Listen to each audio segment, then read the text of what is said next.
Subscribe to my YouTube channel and click the bell icon for the latest film interviews, features, and recommendations on the movies that matter. Jacqueline Fernandez, so good to see you, Jackie. How are you doing? How are you doing under lockdown? I know you're on a farm. What's it like, on a farm, isolating, quarantining? What's that like?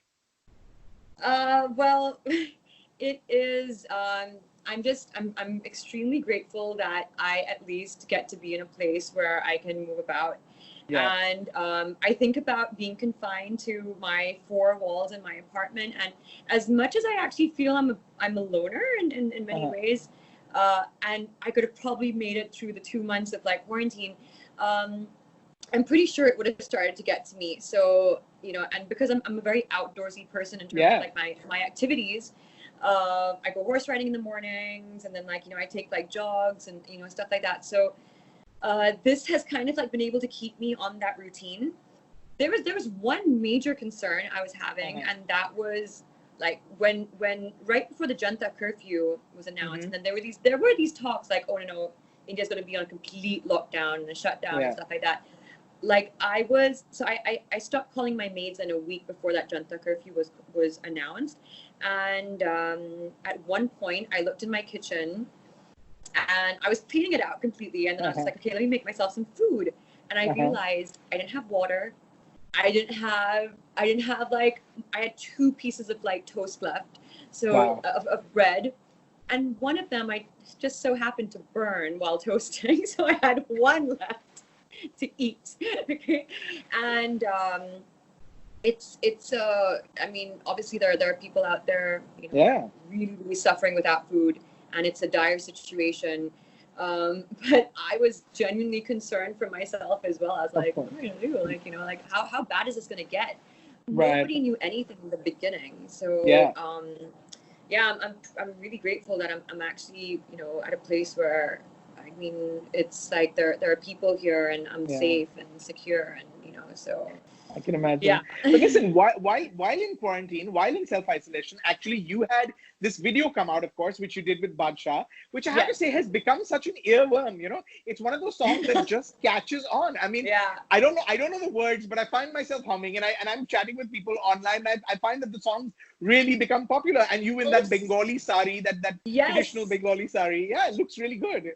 It's crazy because it's also the lyrics are in Bengali. Yeah. So it's quite insane that it picked up so well, and from the minute I heard it, me and Bajpai have been trying to get this song going for since December, and it's like, oh no dates, oh no this, oh no that, and then we were so lucky we were able to shoot and edit something like this before the lockdown happened. Because I mean, just imagine, right? It's pretty insane, but it's great. I love the fact that we've been seeing a lot of people dressing up in their saris and singing the lyrics, and that's almost become a bit of a thing right now. That hook steps got really popular, hasn't it? The hook step was really, really popular. Go on, show it to us. We haven't seen the original do it. Wait, okay, hold on. Do something like this, and then oh my god, it was great. It was great. The minute I saw that hook step as well by Shad and Piyush, I was just like, this is awesome, because this is something people can do, right? And it really goes with the entire feel of the song, and it was a fun song. I'm glad we had a quarantine song come out. Right? Yeah. And now you have a quarantine movie coming out, right? Because you have Mrs. Serial Killer that's going to drop on the 1st of May. The trailer just came out, and it's really intriguing because you're playing this woman. You're playing Sona Mukherjee, who's going to do whatever she can to protect her husband or to prove his innocence, and that's Manoj. What was it about this role or this film that made you go, I want to do this? Well, I think with Mrs. Serial Killer, first of all, it was there. First of all, the title role. Okay. I was like, wow, I've never taken on something like that before, and it wasn't just that. I have actually been offered quite a few. Not titled roles, but the female-centric kind of film and stuff like that. And for me, I was like, okay, I've never done something like this before. Now, if I'm gonna get into it, will I be able to first of all take on this challenge? Will I be able to kind of pull this through? Right. Secondly, it was there was something about this script. Like, I was first of all gripped throughout the entire narration, and then there was something about the script as well, which resonated with me with this character, like the extremes she's going through, how, because of the kind of person she is, how it's extremely difficult for her to pull off anything. There is something about this script where I noticed in every single scene, she somehow gets screwed over. Okay, like she somehow makes a mess of things, or things just don't work out, or it's like, and it's every single scene, Rajeev. Like it's insane. So it's the sense of dark humor. Are you telling me you related to the klutzy part of this character? I kind of did in many ways. I looked back at that character and I was just like, wow, I totally feel for this character. I know what she's going through, dude. Like, there is a, like, you know, there, and a lot of us go through this. Like, I mean, you know, so many times you just don't have things in order. But, and like, when we really have to kind of like push ourselves to doing something, yeah, we do it. But like, we come across all these crazy obstacles and called life, right? And at that moment, we're like crying and kicking and screaming and like, you know, like going through whatever we're going through. But then in retrospect, when you actually look at it, it's kind of hilarious as well, you know. But that's of course just a very sadistic way of like looking at it. Yeah, I did want to do something, you know. I did want to you know, attempt something like this, because first of all, I just needed to know that I cannot be stuck in the comfort zone that, you know, a lot of us do get kind of stuck into. Of course. And I really wanted to shake things up, like not just in my career, but in my life and for myself. And this was extremely daunting, especially when they mentioned that Manoj was in the film. Right. I was like, great. One of those moments, you know, like Sonam Mukherjee moments. I was just like, oh, no, I'm so screwed. So no, yes and no, right? Because yes, it's a challenge, like, and wow, there is Manoj, right? Yeah, I was like, oh my God, no way, Manoj Bajpai, I love him. Oh my God, he's amazing. He's this, I've seen all this films. And then mid-sentence, I was like, wait a minute. I don't know. Are you sure? Like, maybe we should think this one through. But no, in any way, even though that fear was there, I was like, how do I act in front of Manoj Bajpai? Even though that fear was there was also this like extreme excitement, and it pushed me to like another level also, where I was just like, I have to like make sure I'm super prepared. I have to make sure that I don't mess up in front of this guy, you know? Right. And like, so that was great. That was like another kind of like motive for me to really, really kind of like work hard and push myself. You know, I've heard from other actors who work with Manoj and who, like you, have gone in with some sort of intimidation or just some sort of wariness that he actually is really great to work with, and he never wears his serious actor hat on set. Is that true? The crazy thing about Manoj is I felt the same thing, right? Because he's so intense, like on camera. So I was like, oh my God, he's gonna come in there, and I'm gonna be like split into 100 pieces and shattered, and you know, like the first dialogue is going to be a big goof up, but you know, he comes in there with so much great energy, and it's almost like his screen persona is very, very different from what he is in real life. We actually have a lot in common. Like we both follow Babaji. So we're both into like Kriya yoga, and like that was like our first conversation, because we were shooting in Nainital, where I met him for the first time also. And I was like, hey, after the schedule, I'm doing a trek up to Ranikhet to see the Babaji cave. And he's like, what? He's like, you're into Babaji? And he has so many great stories to tell. He's continuously telling all these amazing stories, and he's funny, he's light, he's like, you know, and we're doing a relatively like, you know, hardcore, like film, like it's intense, like every scene is intense, kind of, it's dark, you know, and it's like, but he just like comes in there, and I'm in like one corner like freaking out, but he'll like walk in there like, hey everyone, what's up? He's like chatting like till the scene, you know, they call action.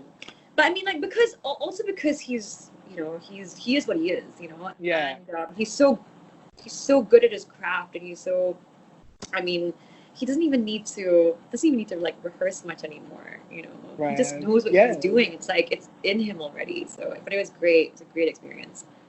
Now, how strange this movie is going to actually come out at a time when we're all sort of indoors. In many ways, of course, like you said, you know, one feels terrible about the situation and about those that are, that don't have the luxuries and the privileges that we do staying indoors. But on some level, it's also making sure that it feels like we're watching everything new that's dropping, right?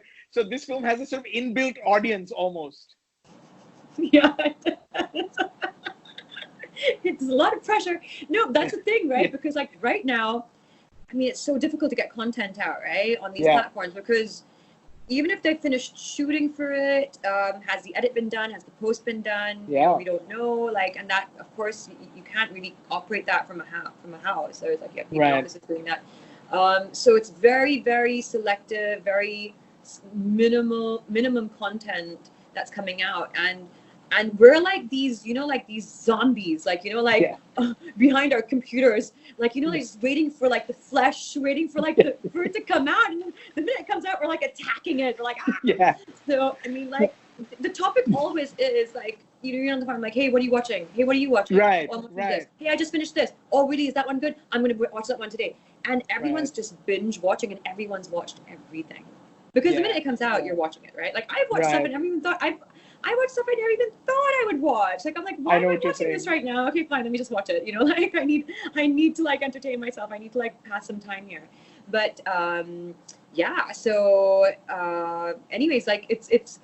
I know that obviously it will. Like a lot of people will be watching, Netflix, because we'll be watching Mr. Serial Killer, because right now we are looking for content, and so yeah, it's a great time to actually be releasing. Sure. It's sad times, but for a film releasing right now on any digital platform, it's good. Any content right now is working. Good. So what have you been watching? What are you recommending? What are you strongly saying? This one's good. Go watch it. Have you seen anything that really spoke to you? Oh my gosh, I've been watching Tiger King, which is great. I didn't think I'd like it so much. Like, I watched the first episode. I was watching it on recommendations. Everyone's like, watch Tiger King, watch Tiger King. I was like, okay. I watched the first episode. I'm like, these people are weird. Like, who are these people? They're strange. Right. Like, do they actually exist? The fact that they actually exist, this is real. This is not even like, you know what I mean? Like, this is not even like something that's like shot characters played out. These are real people. That really drew me in. And so I'm finishing up Tiger King. In the meantime, I also started She. Which I liked, which I really liked as well. She was interesting. I liked the plot. And I haven't started Money Heist yet, which I'm planning to do as soon as I finish Tiger King. And I'm planning on also doing Foda. Foda looks really, really good. But I haven't done any seasons of Foda, so I'm going to have to start right from the beginning. Start from scratch, right.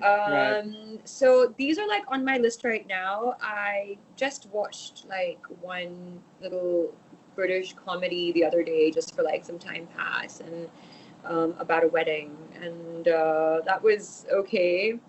And I watched some teenage bopper kind of like film as well the other day. So mixing it up, right? You have to mix it up. Yeah, it was strange. I know I was watching that, but so Jackie, they're saying, I mean, if one's listening to what's, you work in the film business, and I'm guessing you're talking to friends, I'm guessing you're talking to producers, directors, actors. Do you have a sense, because one's constantly hearing, oh, it's going to take a long time for Bollywood to bounce back, oh, it's going to take a long time for cinemas to open again, for us to be able to, for you to be able to go back into production, for you all to get on sets again. What is the mood? Because you're you're sort of cut off in a sense, you're geographically away on a farm. Is there a little bit of anxiety about when things are going to normalize again? There is definitely some tension, because we will possibly be one of the last few industries to actually get back on our feet in terms of our shooting and stuff like that. So that there is a sense of I think anxiety and worry about that. So I mean, honestly, but I think a lot of people are coming to terms with the fact that we will probably not be able to release or shoot anything till the end of this year, which means we're looking for all 2021 slates right now. And but see, the thing about that is we can at least prep all of our content properly for the end of the year, for the beginning of next year, it might actually be a good thing. Yeah. You know, we work at such a fast pace as well. True. Where sometimes I actually feel like maybe we should be giving more thought into like what we're actually like doing, you know, with our content and with characters. But we're always in such a rush to this release date, that release date. Let's start shooting ASAP, and you know, like this is, you know, like no, we start shooting now. So it's like maybe this is gonna really kind of shake things up in a good way for us. That's actually a great point that you make. It might really be a good thing to spend more time on a script, to spend more time on characters, to allow actors to spend more time to perhaps get into character. You're right, actually. That's a great point. Yeah. So it's like we've almost just taken this like sabbatical for like It's daunting though, because like I said, like I've been on a set every single day for like possibly the past 5-6 years, every single day. Like we don't take Sundays off. We don't know the concept of a Sunday. Like you know, and even if I'm not shooting, I am making sure that like, hey, I'm meeting this person and I'm meeting that writer and I'm reading something and what's going on here, what's going on there. Let's shoot something, you know, like on Instagram or so. We're so used to that. We're actors. We're always, you know. You know, we're always on camera or whatever it is, you know. So this is really, and it's funny for like the longest time as well. I'm like, Jackie, take a break. Jackie, take a step back. Jackie, like evaluate things a little bit better. Like, you know, take some time to do that. And if you're continuously cluttered, you know, with work, like you don't really get that time, you know. And so now we actually do, and it's crazy. Well, thank you, Jackie. You know, stay safe, stay healthy. Thank you. Enjoy your time on the farm. This is also the kind of, you know, opportunity one probably wouldn't get in you know, in the thick of things, when you're in the thick of a career and while the world is normal in a sense. So enjoy your time on the farm. I mean, spend time with nature, like they say. We don't often get the time to do that. But thank you. I really enjoyed it so much more as well. True. That's so true. Yeah. I'm looking forward to seeing, you know, Mrs. Serial Killer. I can't wait to see. I feel like me and everyone else is really looking forward to that. And the next time we chat, it'll be in person. It'll be hopefully, you know, the world will have normalized and we'll be doing this the way that we normally do in person. Yes. Thank you so much. Thank you. Stay safe. Stay healthy. Thank you. Thank you, Jackie. Yes. Stay safe. Yeah.